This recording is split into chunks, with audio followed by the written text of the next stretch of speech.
I swear I'm a film critic. Na na na na. Na na na na. Na na na na. Na na na na. Na na na na. Na na na na. I'm not gonna sing. Yeah.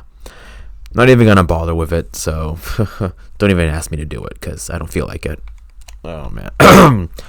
Hello, movie people. Welcome to a new episode of the CineGuy. I'm your host, Steven Angulo.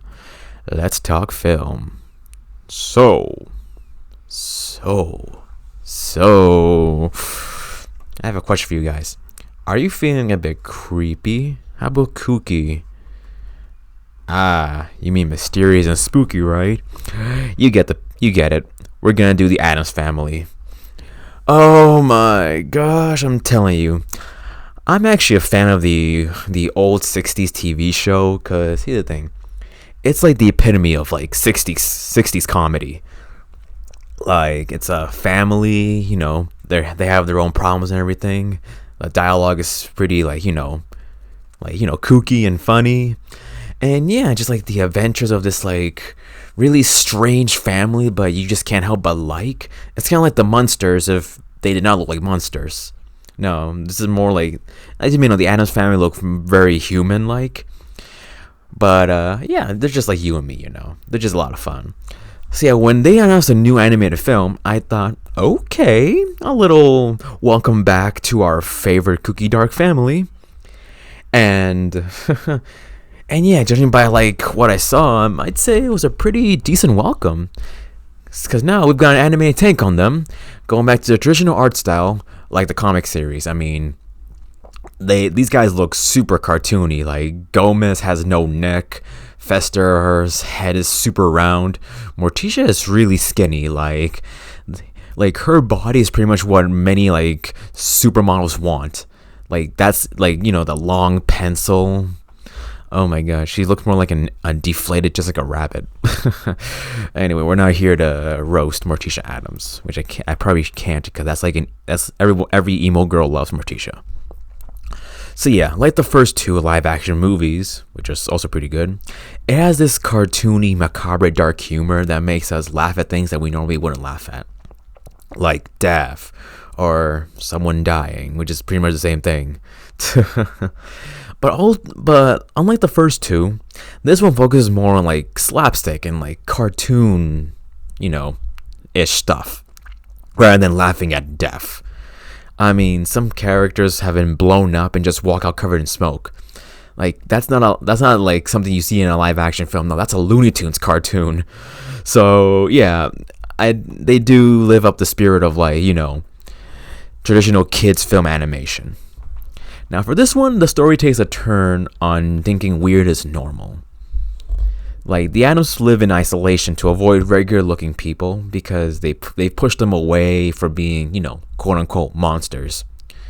Or in other words, just being, scary looking and freakish. So in other words, this is pretty much another Hotel Transylvania, since Wednesday Addams, played by Chloe Grace Moretz, marry me, wants to explore what lies beyond the gates, but it's, of course, the parents are like, no, it's too dangerous, you gotta stay here. Now, we don't see that with the live action because the Addams Family look pretty normal, alright? Gomez was just your typical Latino lover boy, while Morticia was every golf girl's dream come true. Like, these guys were like, I guess their sense of living and like, their sense of living and like what they enjoy is kind of funny. It's kind of like weird. But they look regular. I mean, Gomez looks like a regular guy. So does everybody else. Nothing abnormal about that. And like, but no, since they're using their typical cartoon counterparts, they really went all out with the spooky artwork. We got Frankenstein looking characters, people with weirdly shaped heads, and of course, Cousin It, a walking wig, who's apparently voiced by Snoop Dogg, which I'm guessing he did the gibberish, like, yeah, that. Look at you, Snoop. What kind of drugs did you smoke to sound just like you're doing a Yoshi voice? So yeah, we find the Addams living in a creepy mansion in New Jersey. Doesn't get any creepier than that. And find out beyond the fog lies a little town called Assimilation. Now, if you thought the Addams was weird, this town is super strange. Everyone knows each other, and They all have a certain lifestyle they gotta give. It's all like, happiness and joy and peace. And when they meet the Addams, they see them as a threat to society. Like, no, you guys are not like us, so why are you, hurting us by being friendly, but looking weird? And that's all because of our villain, a home makeover TV host named Margot, voiced by Allison Janney. Now, she's obsessed with ratings and a fantastic season finale, and sees the Addams as like, someone who will, who threatens her show, since everyone has their own definition of normal. And she, of course, runs the town, and everyone is colorful and follows a certain lifestyle. So, in other words, the villain is like Karen from retail. Like, if Margot walked into, like, let's say a McDonald's and started screaming at the employees, I would not be surprised, because, like, nope, that's what she does, I guess. Oh my gosh, those people suck, don't they? Yeah, I agree. Also, the film has a form of political theme in it. Follow our beliefs or get out. Yeah, I did describe every political party and religion here in America, haven't I? But don't worry, here at CineGuy, we don't judge based on beliefs. But if you're a neo-Nazi, get out of here. Sorry. So yeah, she antagonizes the Addams and wants them gone when they explore the town. Because, as you may know, the Addams are very friendly. They see themselves as normal people. They greet their neighbors and try to socialize. I mean, Gomez ate coffee grounds because it was stronger. So like the weird kid at school, you try to avoid them at all costs, which you shouldn't because everyone has something in common. And that's what the town realized that after attacking the Addams house, that the extended family are just like them, people with loved ones. So there you have it, folks. Next time you see that weird kid at school, just know that they are just like you. And hey, speak to them because you never know if you share the same beliefs. Maybe he or she plays Fortnite too. JK, that finally died. Maybe they also listen to CineGuy. There we go. Befriend him for that, alright? CineGuy, we're here to make friendships and connections. Also, if you are that weird kid listening, I'll be your friend, alright? We share love for movies, so we already have a lot in common. Oh, and how does the villain meet her demise? Does she fall into a grave and die? No? Does she get electrocuted? No. Maybe she fell off a mountain like an Abominable? No? Well, that was still dark. I mean, she didn't have to die. No, instead Margot loses her contract when it's revealed that she's been spying on everybody, and when she realizes that she'll go bankrupt. So the Addams agree to buy the extra houses for the extended family, bringing the Addams and townspeople together. Oh, and apparently she's dating Uncle Fester now, so at least this one won't brainwash him or try to kill him. Oh yeah, you remember that major plot device in the first two movies. How can we forget? Now, the big theme of the movie is, of course, identity. Margot's daughter, Parker, voiced by Elsie Fisher. Wow, she's coming a long way since 8th grade. Also, apparently she also voiced Agnes in Despicable Me. Well, the first two. So, look at that. That's a pretty decent resume right there. Now, Parker lives in her mom's shadow as the perfect girl, even though she feels lost and stuck in an image she doesn't want. But once she meets Wednesday, she feels more alive. She embarks on an emo, rebellious teenage stage and feels more free to be herself. So yeah, there you guys have it. Just be yourself. Don't fall into anyone's shadow. But my parents want me to be this and do that. First of all, what makes you happy? That's what matters. Alright? Like, if my parents control my life, I'd probably be studying theology right now. Instead, I'm here reviewing films for YouTube. So, do you, guys. Do you. Now, same goes for Wednesday, voiced by Chloe Grace Moretz once again. Marry me. Anyway, Wednesday is our typical emotionless goth girl that everyone loves. Why?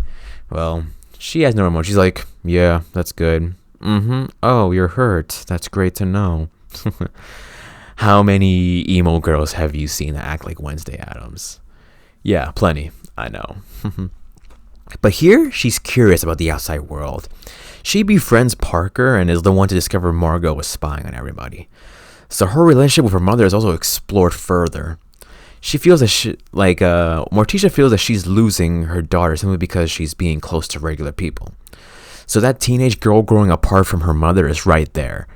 I mean, she didn't go to the Seance to talk to Morticia's dead parents. I guess that's the being too old for makeovers with mom type deal. So yeah, I'm sure plenty of mothers out there can relate, They know their daughters are no longer their little girls. It's time to let them go so they can be young women. But still love them. I don't know. I don't have a daughter and I'm not a girl, so I don't know how to relate to this. But yeah. Have a good relationship with your parents, folks. And just know, if you are a parent, just know you're not losing your kids. They're just growing up. And sooner or later, probably when they're like maybe in their 20s, they'll learn to appreciate you.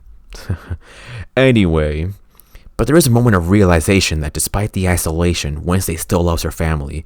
Like when she gets this tree that's alive to save them from the attack on their house.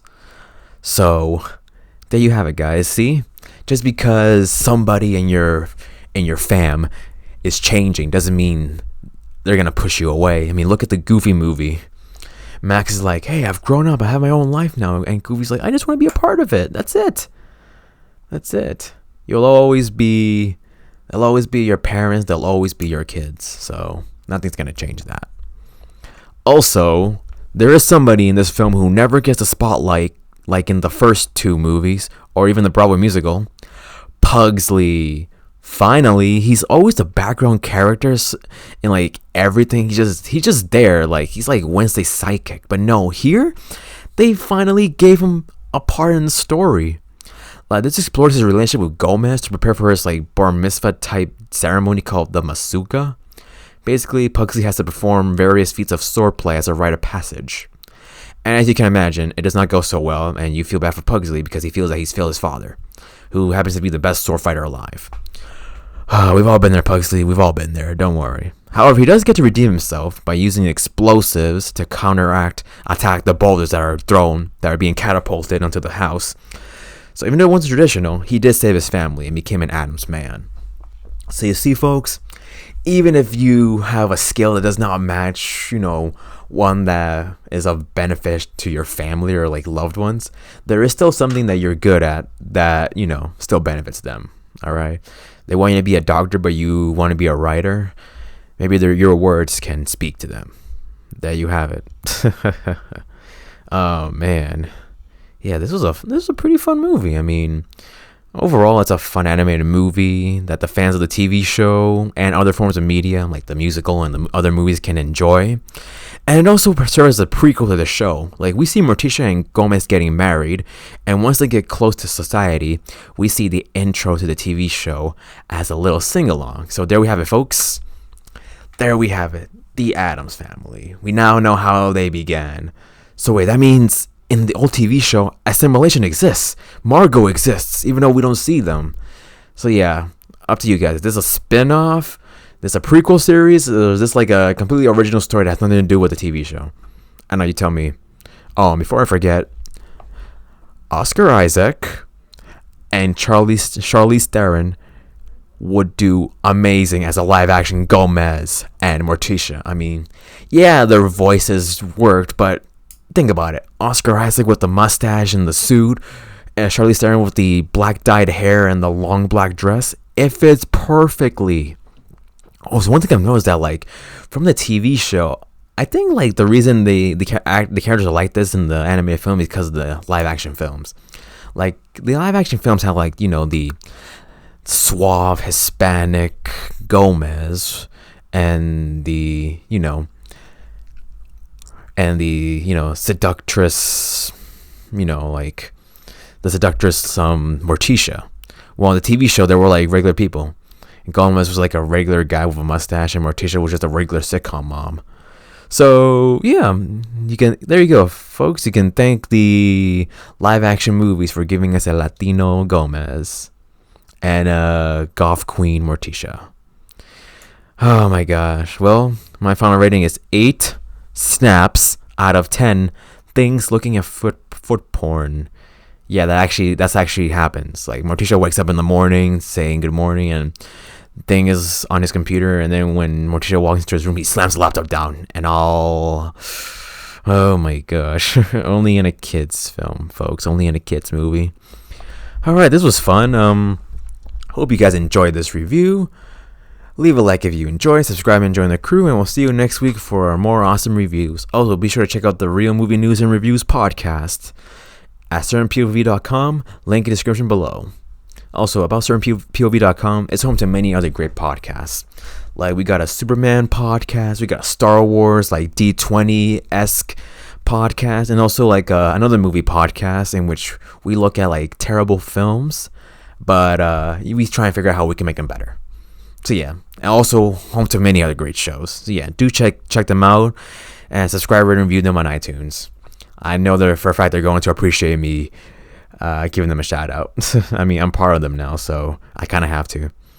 Also, follow the Instagram at CineGuy Steven for more fun reviews. I know I say minor because it's more like me like writing a brief review of them. But hey, I prefer fun. Yeah, they're pretty much fun. I posted my Jexy review this week, so that was a lot of fun. All right, folks. Until next time, this is Steven Angulo signing off. That's a wrap.